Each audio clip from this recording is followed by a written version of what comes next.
Welcome friends to another r/ProRevenge video. Today we've got a great story of managing to go on a 2-year vacation. But first, a story from RuPaul Drag Race. You hate women? Let me educate you. This is definitely not as big or good as some of the other posts here, but I still wanted to share my little petty revenge. My female best friend, who's sweet, smart, funny, and honestly the best person I know, used to date this guy. Let's name him Jack. Jack is a misogynistic piece of poo who's vocal about his hate for gay people, support for our government's far-right party, and dislike for anything progressive. Also, multiple times he made my best friend feel bad about herself, saying things like, "How can I tell you you're beautiful if you don't wear makeup?" As he thinks women belong in the kitchen, should take care of themselves for the men, and shouldn't make decisions about their bodies. She is an independent woman, which he actively tried to fight. Honestly, no clue why they were together. Once, he really pissed me off with his behavior toward her, and when I wanted to really step in,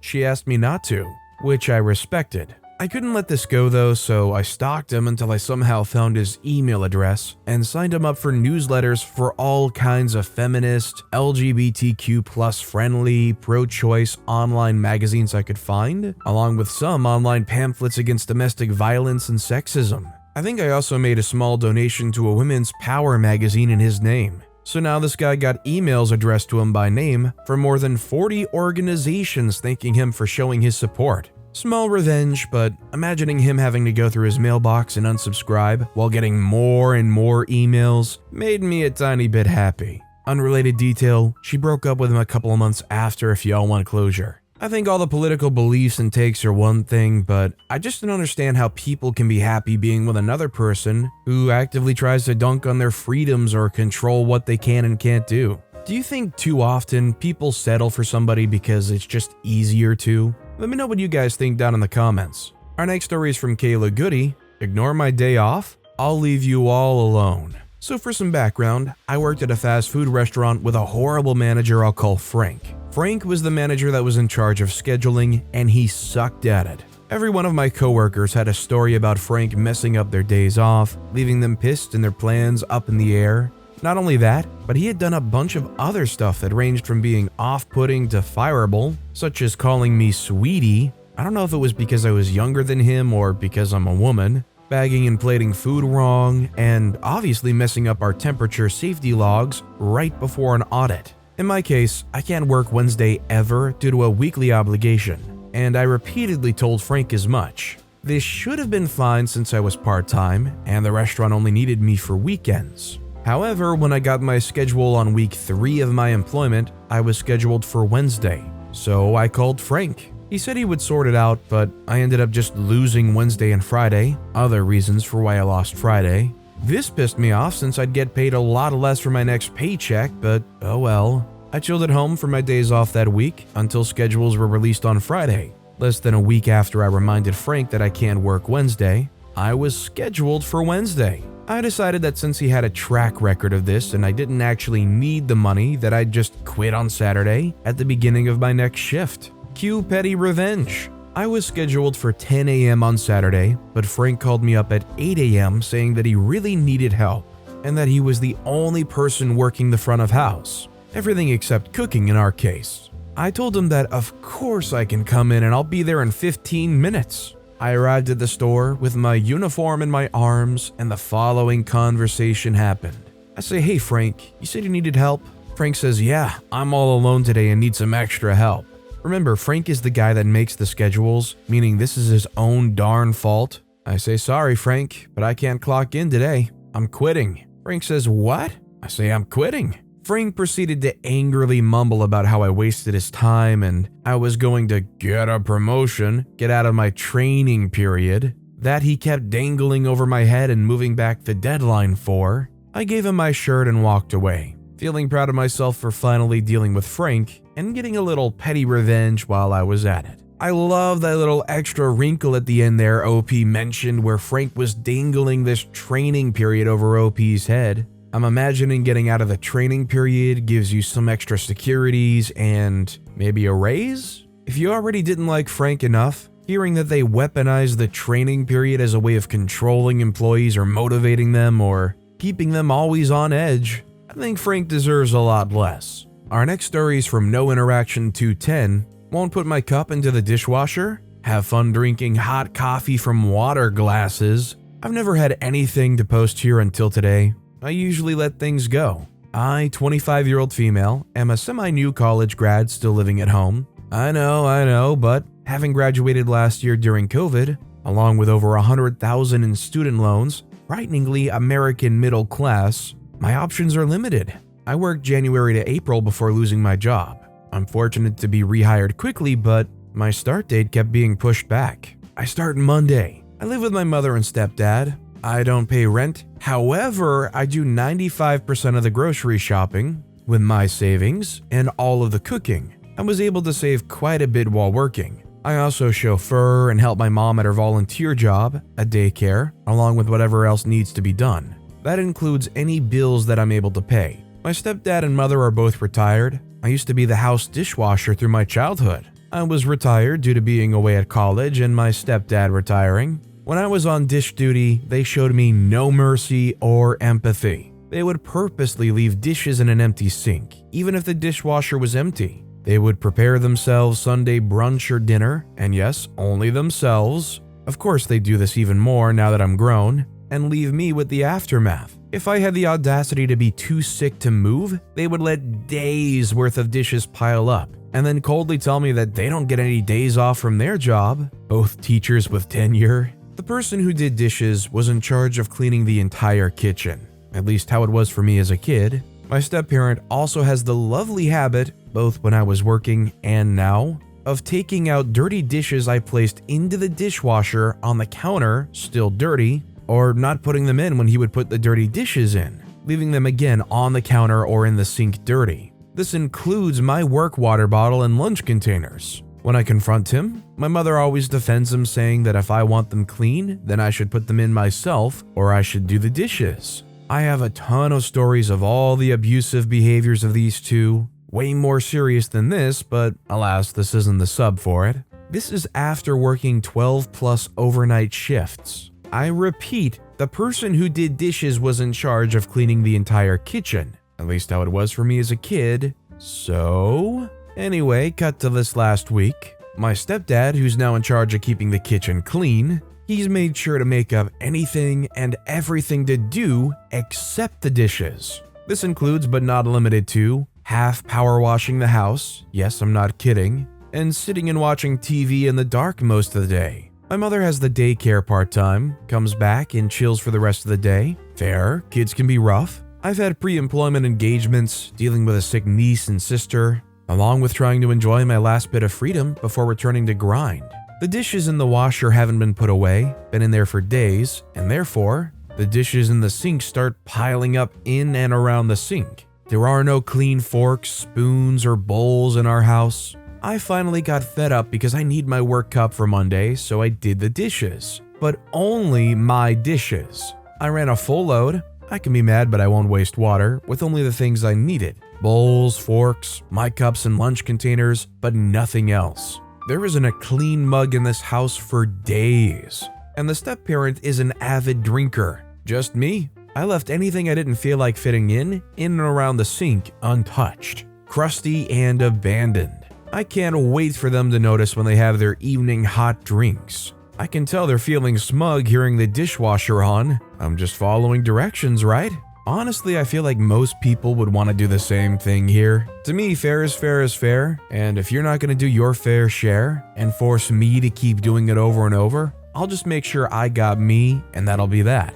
By the way, if you're enjoying these stories, make sure to hit those like and subscribe buttons down below so you never miss any of my daily videos. Our next story is from Oobs, I Dare You, a petty revenge that lives up to the word petty. Today, I hit the drive-thru at McDonald's around 1:45, so well after the lunch rush. 2-lane drive-thru. I went to the main left window, sat a moment, which is unusual, and then the order person said, "I'll be with you in just a moment." I said, "Sure, no problem," and held tight. About 20 seconds went by when another vehicle drove up to the other lane. Their wheels didn't stop turning before the person took their order. What the freak? This is when my petty revenge plan was hatched. I knew what I was ordering as I do it frequently. The total was going to be $4.87 all in. so I'd pulled 5 $1 bills out of my wallet to be ready to move quickly. After the guy in the next lane paid for and then picked up his food, the order taker acknowledged me with no apology, just a curt,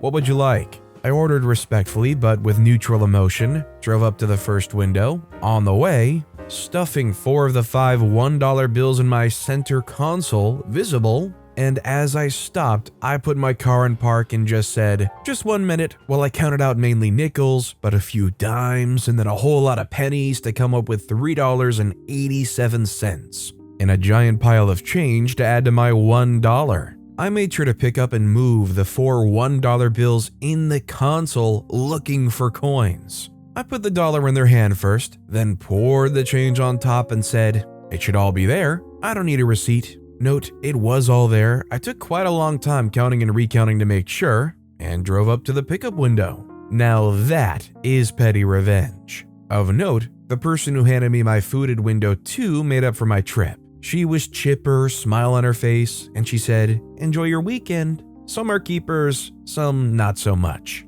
I mean, when you're going to a fast food place, you always want or kind of expect a decent service, get in, get out. But let's be honest, the times you go to McDonald's and it's not like a perfect experience, or you're waiting there extra long, or the people who work there don't exactly look like they're thrilled to be there, are you really all that surprised? Are you really all that offended? I mean, at the end of the day, it is McDonald's, right? Our next story is from Matt Romo. Even kids can be petty. So when I was growing up, my sister, who's a year older, and I had a decent-sized backyard. Overlooking it on one side was a low-rise apartment building, 3 to 4 stories, where many older people lived. It was not officially a senior's residence, but it just seemed to have mostly older tenants. One afternoon, when my sister was 4 and 5 playing in the backyard, an older lady came out on our 3rd floor balcony and started yelling at us. Apparently, we were being too loud. Note, this would have been between 1 p.m. and 5 p.m., so it's not as if we were waking anyone up. Being so young, our initial instinct was to fearfully run inside as if we were being berated by an adult, not something that we were used to. Our nanny, who was probably the same age as the woman yelling at us, saw our faces and asked what was wrong. We told her what happened, and she was really upset someone yelled at us. She told us we weren't in the wrong and were allowed to play in our backyard, and if this woman yelled at us again, to just ignore her. After she essentially gave us permission to be as loud as we wanted, I remembered we had gotten a Fisher-Price marching band set. Think plastic drums, plastic trumpet, etc. So the next day, we recruited 2 kids who lived across the street and went in our backyard and put on a marching band show for the old woman. It didn't take long for her to come out and start yelling at us, but we could barely hear her over the badly played instruments. She eventually gave up and went inside. Our nanny was very amused at our petty revenge, and the lady never yelled at us after that day. Years later, I heard that many of the older tenants who overlooked our house actually enjoyed watching my sister and I grow up in our backyard. Well, except for that one lady, that is. I mean, if you ask me, I think that lady was just a crabby old witch. Unless the noise being made was bad enough to literally call the police with a noise complaint over, then I think that lady needed to just be quiet, shut up, go back in their house, and just keep watching their Golden Girls. You know what? No, Golden Girls is too good for a lady like that. They can turn the TV to channel 3 and just watch static.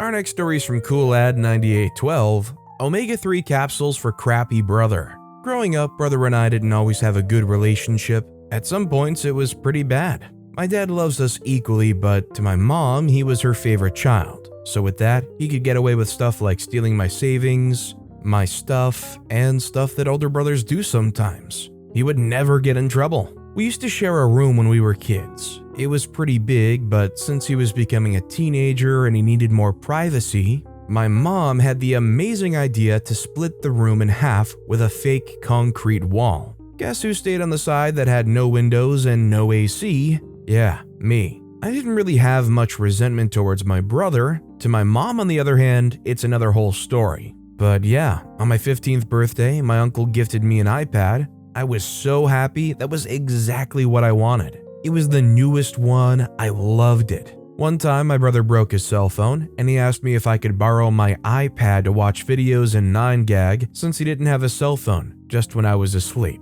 so he could fall asleep too. I went to bed much earlier in the night than him, so I was like, yeah, why not? But just when I'm sleeping. So one day, he decided that he wanted to take my iPad to school. I didn't take my iPad to school, I would just leave it at home. So he took it, and there it fell out of his hands and broke the screen. I didn't have a case on my iPad. Back then in my hometown, we didn't really put cases on to protect our devices. And my parents would just not buy me a case, so my iPad was caseless. When I returned from school, I found my iPad with the screen completely broken. It didn't even work anymore. I got so furious, I told my parents, and they were like, yeah, crap happens. They just told my brother that it was bad and didn't give him any consequences. It was my birthday gift from my uncle. My parents would just not buy me another one, you know. In my mom's eyes, it was my fault that I lent it to my brother in the first place. But I didn't lend it to him to take to school. Our agreement was to just use it in the night. I was a 15-year-old girl full of hormones and mad as heck. Now, of course, I was full of resentment from this and from all the crappy stuff he did to me growing up. So I decided I would give him consequences. I had in my room a jar full of omega-3 capsules. They're basically vitamins from fish or something like that. Don't know how to say it well in English, but they smell like raw fish. I stank too, but I would just take a long shower and throw away the clothes I was wearing to get rid of it. And to me, it was worth it. So he came home with his friends, and I could hear them talk in my room because of the fake concrete wall. They were complaining his room smelled like seafood, and he said he didn't know why. I was so happy it made me laugh. For months, it stank. The fishy oil is hard to get off of stuff, I've learned. Every time he invited girls or friends to his room, I could hear them complaining about the smell, and it made me so happy. They wouldn't stay in his room for very long because of that. Once, my dad was complaining with me about the smell. He said you can pass by his room and it would smell horribly. So I confessed to him that it was me, what I did. He laughed and said he deserved it. And he promised not to tell him or my mom, and he never did. Thanks, Dad. Now my brother's matured a lot, I have a good relationship with him, and I honestly love my brother. I forgave him, but I don't feel bad about what I did back then. I haven't told him. He still doesn't know that it was me who caused the seafood smell in his room. Maybe I will tell him someday. After all that, even years later, I probably would still hold that iPad over their head and say, you know, if you're looking to buy me something nice these days, I'll forgive you for that iPad all those years ago. You know, the one you stole and broke. Seafood boy. Our next story is from My Patronus is Salt. Drug addict tenants cause damage to my property and bring over tweaked out homeless friends. I destroy the one thing they've devoted all their limited capacities to for the past 6 months. Last year during COVID, the area I live in's become a bit of a ghost town. I'm in a college town, so because of distance learning, nobody wanted to live here. Makes sense. Why pay rent when you don't even actually need to be at the school? My landlord was having trouble filling up these units, and finally he finds this odd group of people to take over one of the units. So these new tenants move in, and while one was pretty nice and chill, we'll call him Terry, the other tenants, Hurley and Olga, were absolutely the worst. They're always high out of their minds on heroin, their guests have slashed my housemate's tires, thrown my potted plants around, and stolen some of my property. We have never done anything to provoke this, I promise. We share our gardening supplies with Terry, we occasionally bake and grill for each other. It's just Hurley and Olga who have complete disregard for basic human decency. They don't even apologize when they do these things on their binges. They just apologize and say they can't control what their guests do sometimes. We've called the cops multiple times. They take a report, say no charges will be pressed because the damage doesn't hit the legal amount necessary for it to be a felony, then leave. The landlord won't evict them either. Anyways, the other night, they started blasting country music from about 8 p.m. till 6 a.m. the next morning. I finally go over, and she tells me again she can't control what her guests do. Part 1 is I'm calling the cops whenever they're being loud now. I don't care how many times these cops have to respond, if they aren't going to do anything, they're going to have to suffer the same issues as me then. The fun part is that for the past 6 months, Olga's been attempting to raise a marijuana plant. It's healthy, not that big yet, but it's getting there. Anyways, I bought a nice bottle of concentrated liquid fertilizer, took a 3 milliliter syringe and filled it up, then injected it straight into the base of the plant. Now to watch it do really well for a day or two and then suddenly shrivel up and die, just like their hopes and dreams. I feel bad for OP, but it kind of blows my mind how they can be blatantly violating whatever ordinances, and the cops show up and say, "Sorry, there's nothing we can do." Whatever place OP's living in, the cops must not get much funding at all because it seems like they're just doing nothing. And our final story of the day is from Weird Stories here. New ownership takes over and guy goes on vacation for 2 years due to stupid new rules. A family friend was working at the same company since he was 26 up until when he was 64, when the below started. I did get his approval to retell the story, just not include anything specific, so I'm keeping it anonymous and quite general on the specific details. Part of the problem was the laws in the country increasing the retirement age from 62 to 65 when he was in his early to mid-50s, and then again from 65 to 67 when he was about 62. The old owners were a family and ran the business with benefits for the employees. From everything I've heard, I think they were giving an extra week vacation after every 6 years at the company. So on top of the standard 4 weeks, he had an extra 6 weeks at the time of the events. Also, people had access to 2 weeks of working home office when the job allowed them to, or an extra week off for those who couldn't use it. So he was getting about 11 weeks off each year. As a bonus, the family owners were allowing people above 55 to use their vacation time as they desired, all at once, with about a 2 weeks notice, which was just a courtesy according to the guy, or segmented, or even not even use it and pile it up for when retirement came. Another issue we have at our country is when you submit retirement paperwork to the government, they take freaking ages. So it's often the case that they may take over 2 years to calculate what to pay you and start paying you. Of course, they pay back that time, but it's still an issue. For the period, they delay and calculate you're getting only the minimum amount. But the guy already had about 44 years of experience and a bit more ahead of him as an engineer, and a well-paid one, which meant a great retirement amount. So the owners allowed people to gather up their weeks of time off at the end and take 20 to 30 weeks off while submitting their retirement paperwork, so the money being paid would last them longer into the calculation period. Of course, some didn't use it, but many did. So the company gets sold because the owner saw some writing on the wall that their profits wouldn't last more than 6 to 7 years more, and they wanted out. It was due to old age as well. New ownership, part of some Coca-Cola subsidiary, takes over and starts removing previous rules. At the guy's position, there were 3 of them: him, a second colleague, and a third one. They push out the second, fire him, and the third one has a heart attack literally a week later. They also go and dock his pay by 15% because he's making too much for a simple engineer. The 3 of them held a patent for the machinery used on something specific, a second one on how to make the machinery, and a third one on the process of the production of a small but significant part. The old owner had allowed them to put patents on them when they invented a new, 30% cheaper and 75% faster way of production years ago. So suddenly he's alone on that position at 64, and the company hires 6 people for him to train on that position. At the same time, they give up to the end of the year for all the piled up vacation time to be claimed. Notice the wording, claimed, not used. So the guy was using between 1 and 5 weeks for the past decade.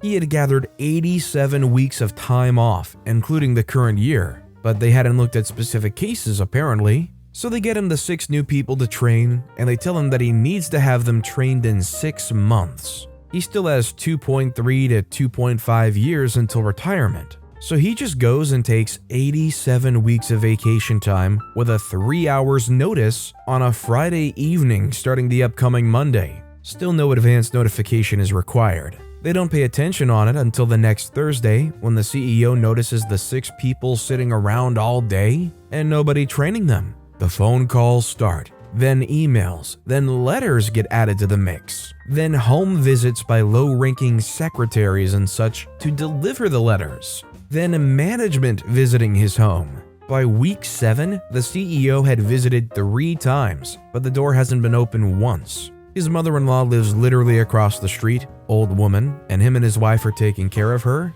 so most of the time they're over there and can see everybody visiting their house. The production is actually running on itself, but no upkeep is done on the critical part of it. Week 11, he says that line 1 out of 2 breaks down.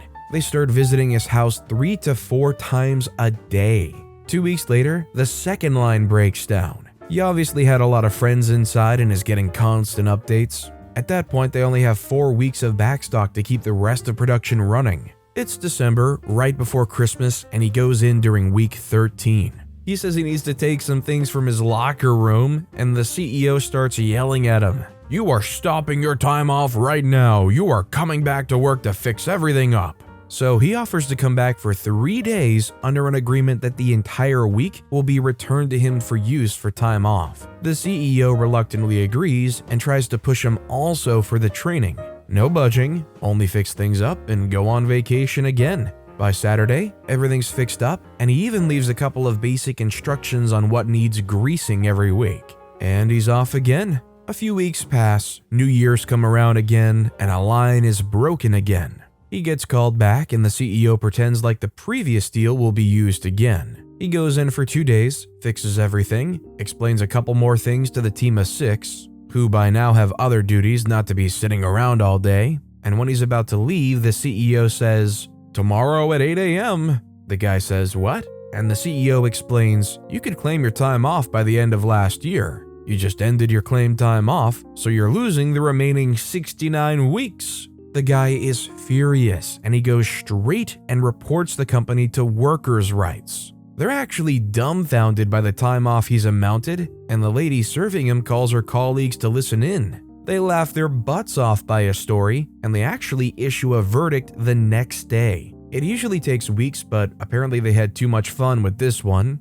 He is to get all of his time off under the previous rule for the time accrued before the rules changed, so he has his 69 weeks. Should be 70 due to him getting the one he worked on, renewed by their deal, but he lost that one. And he also has the 6 weeks from the new year. So he goes in with the verdict and gives it personally to a fuming CEO. According to the guy, steam was coming out of his ears. The CEO accepts unwillingly the deal with the guy coming in for 3 days every 5 weeks off. If he's needed during his time off, tough luck, they should work to produce backstock. A full year goes by that way, and the guy is 66 at this point. He's been training the 6 slowly every 5 weeks, and he's on his last visit before he takes the last 5 weeks off. The CEO goes to him and delivers personally the firing notice for the first day he will be back.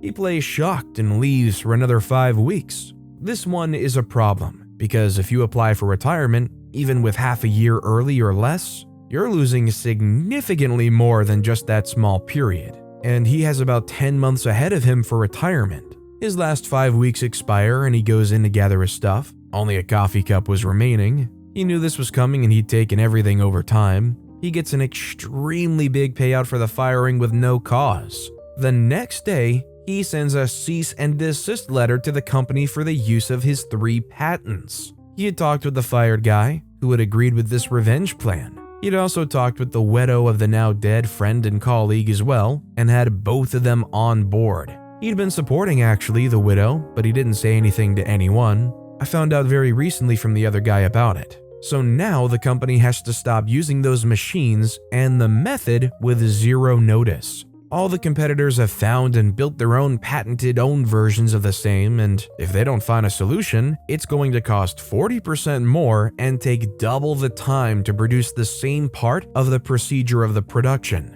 So they would need to more than double the lines if they go and use the old method while they look for a new one. After just 3 weeks of looking to license the method of one of the competitors and not getting anywhere, stock being extremely low by that point, they struck a deal with the guy. He will be an external contractor who obviously keeps the patents to his name. He will be doing the maintenance on his own, will be paid by the hour, what he previously was making on a full day, and he will be on call for maintenance while having one person there at all time for upkeep. He went and stole all 6 of the people he trained and hired them in his new company and put them to work back at that factory again with almost double the pay they were receiving. He fully trained them very quickly, and he was now getting paid a crap ton. That CEO was fired for almost stopping production. The deal was struck mere hours before backstock ended, and he also cost the company a ton of money by firing that guy. At the funeral of the old owner, many of the old employees met up and told their different stories, and apparently there were more similar cases with patent holders because the old owner treated his team extremely well. But he apparently was the only one to string them on for almost 2 years by being out on vacation time and getting paid. All of them had a great laugh, including the widow of the owner and his sister, who were the 2 other partners in the factory before it got sold. You gotta love that at every turn, this guy was only taking exactly what they had worked towards and were entitled to, and right at the end when they thought they finally got him and pulled one over on them, they turn around and say, "Great, now stop using my patented stuff or pay me way more money." Just beautiful. But with that being said, that's all the time we have for today. Now, if you want to hear another revenge story that was crazier than any of the ones in this video, click on that left video. Or if you missed my latest video, click on the right. That said, I'll see you all next time with some more stories.